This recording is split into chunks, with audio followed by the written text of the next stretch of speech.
Hey, so whether you're selling your first home and buying another home, or whether you're a first-time buyer, something that comes up often for me from buyers is I hear them say, I don't want to buy a house in a seller's market.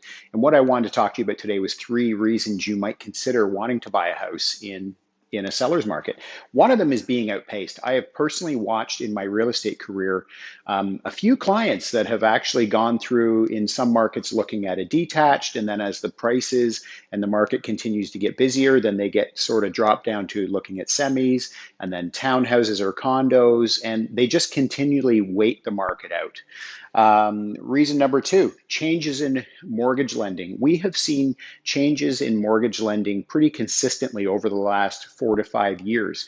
And every time there is a change in lending, we see a certain amount of buyers get knocked out. So they just can't get into the market, or, they have to continue to rent, or their expectations of what they could buy. For example, say they were looking at detached or a semi, well, now they're looking at townhouses and condos.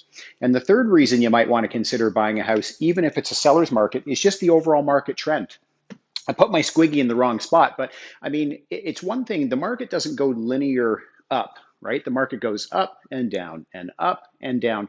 And so what we find is if you took a large snapshot of the market over like a 15 or 20-year period, you would see that the overall trend is up.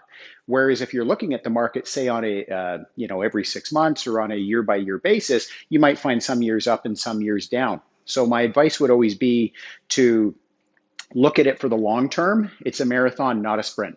I hope you found this helpful. If I can help out in any way, answer any questions for you, shoot me a DM.